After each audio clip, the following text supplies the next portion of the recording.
When my husband's adult daughter screamed and accused me of attacking her at a crowded family barbecue, I looked to him for defense. Instead, he gripped my arm coldly and whispered, "Apologize to her right now or leave my sight." The entire yard went dead silent, 20 pairs of eyes staring at me like I was a monster. I didn't shed a single tear. I just calmly turned around, walked out to my car, and drove away. My husband and his daughter smiled, thinking they had finally broken me and won the ultimate power struggle.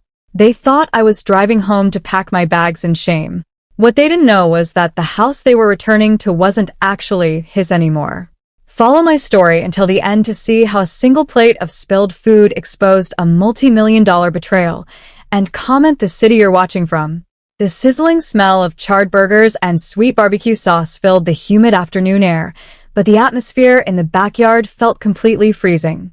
My name is Eleanor. I am 42 years old, and as an independent forensic accountant, I am trained to look past the surface of things to find where the numbers and the people don't add up. For 5 years, I had been married to Thomas. From the very day we exchanged vows, his 24-year-old daughter, Chloe, had made it her life's mission to treat me like an invading outsider who was occupying a space she didn't belong in. She was a master of passive-aggressive remarks, but today, she wanted center stage.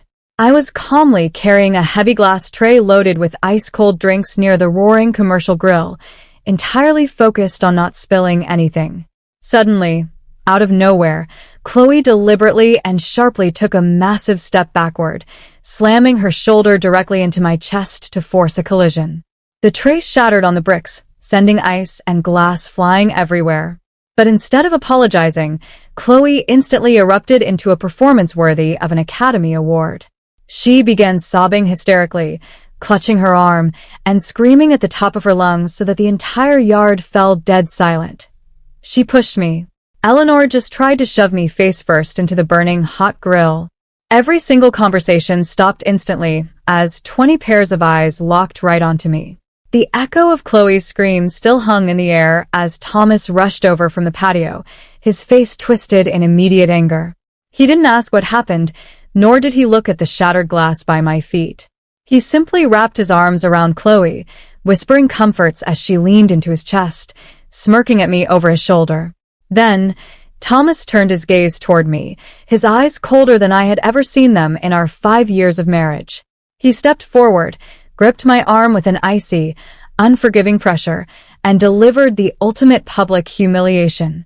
"Apologize to my daughter right now on your knees, Eleanor, or leave my sight completely," he hissed, his voice carrying clearly to every stunned relative standing in the yard.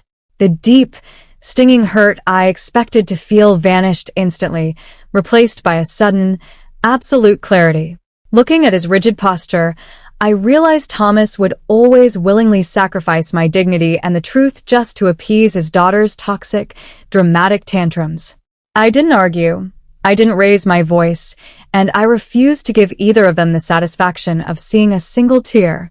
I slowly pulled my arm from his grip, looked him dead in the eye, and walked away in complete silence. As I unlocked my car, the quiet dignity of my departure felt like the first real breath I had taken all afternoon. The heavy silence of the highway faded as I pulled into our driveway, but the engine of my fury was just starting to rev. Instead of wasting a single tear on the drive back, I marched straight into Thomas's pristine home office, determined to check my personal banking accounts and corporate profiles. As a forensic accountant, I knew exactly where people hid their secrets when they thought no one was looking. While methodically searching through the hidden local directories of his private laptop, my eyes caught a series of suspicious, recent transaction histories. I opened the digital ledger, and as I read the line items, my blood turned to pure ice. Thomas had been systematically and secretly draining our joint business consultancy bank vaults, funneling tens of thousands of dollars to fund Chloe's lavish lifestyle and her rapidly failing clothing boutique. But the absolute biggest shock was hidden at the very bottom of the system. Thomas had recently gone behind my back and illegally forged my identity on a massive personal loan application. He hadn't just stolen our business revenue. He had used our primary marital home, the exact property I had entirely bought and paid for independently before I ever met him, as collateral to bail his daughter out of her self-inflicted financial ruin and total credit collapse. My professional training as a forensic accountant kicked in instantly, overriding any remaining sense of personal betrayal. I stared down at the forged signature displayed on the bank screens, noting the shaky replication of my handwriting with a cold, analytical precision. Thomas had vastly underestimated who he was dealing with. Because the deed to this house was registered solely in my name prior to our marriage, his unauthorized use of the property as loan collateral constituted major bank fraud and identity theft. I didn't waste a single minute.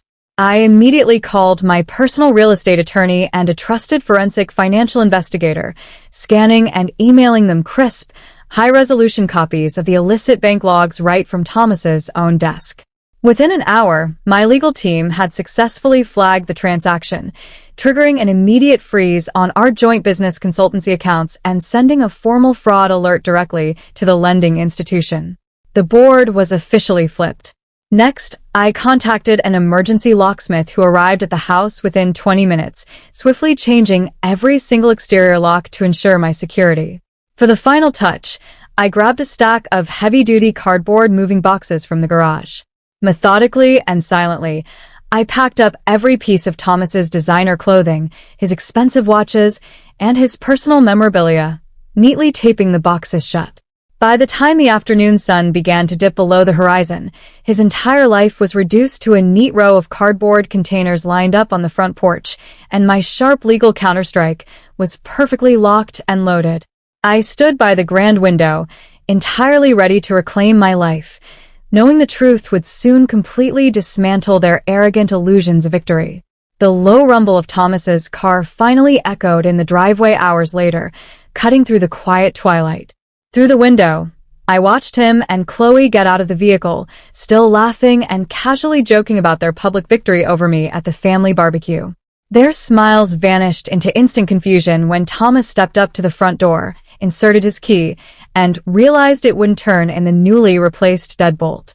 Chloe let out an annoyed sigh, but her expression shifted to utter bewilderment as her eyes drifted to the neat row of heavily taped cardboard boxes containing all of Thomas's designer clothes lined up on the concrete porch. I turned the handle and calmly opened the door just a few inches, entirely composed and dressed in a sharp business suit.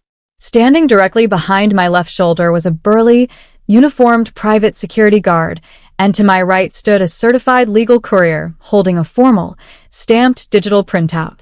Thomas took a step back, his eyes widening as he tried to process the scene.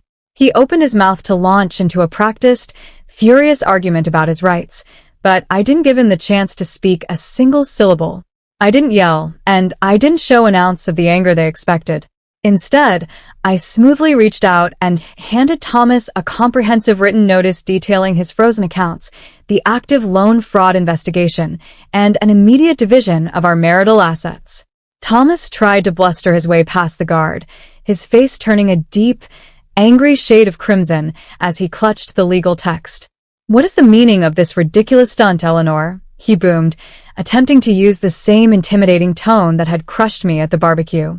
"You are completely overreacting to a minor family misunderstanding. Stop being so incredibly dramatic. Open this door right now, and let us inside." I didn't say a word.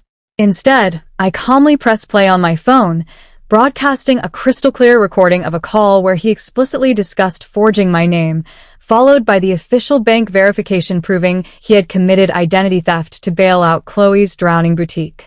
Chloe gasped, her theatrical confidence evaporating into pure panic as she realized her entire lifestyle was crumbling.